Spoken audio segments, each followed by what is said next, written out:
అందరికీ నమస్కారం. యోగిరా 56 యూట్యూబ్ ఛానల్కి స్వాగతం. ఉదయరాగం.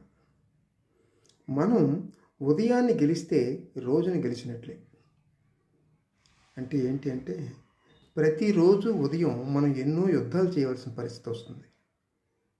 మొట్టమొదటిది నిద్ర నుంచి లేవటం, ఒక యుద్ధం చేయటమే. కాసేపు తెల్లవారుజామున నిద్ర పడుతుంది. అటువంటప్పుడు నిద్ర నుంచి లేవటం అనేటువంటిది ఒక యుద్ధం చేయటమే. ఆ విధంగా నిద్ర నుంచి లేస్తే మనకి ఆరోగ్యం బాగుంటుంది, మంచి జరుగుతుంది. అదేవిధంగా రెండవది ఏంటి అంటే బద్ధకాన్ని వీడి జిమ్కి వెళ్ళాలి, వ్యాయామం చేయాలి. అది ఒక యుద్ధం చేసి సంపాదించుకునేది. ఇక తర్వాత ఏమిటి అంటే ఆఫీస్కి వెళ్ళాలంటే ఎన్నో సాకులు చెప్తూ దొంగ వేషాలు వేసి వెళ్ళటానికి ఇష్టపడదు, కానీ తప్పనిసరిగా వెళ్ళాలి.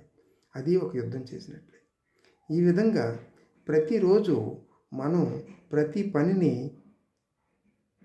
యుద్ధం చేసి సాధించుకుంటే మన ఆరోగ్యానికి మంచిది, మన అలవాట్లలో మంచి జరుగుతుంది. కాబట్టి ఉదయాన్ని గెలిస్తే రోజంతా గెలిచినట్టే.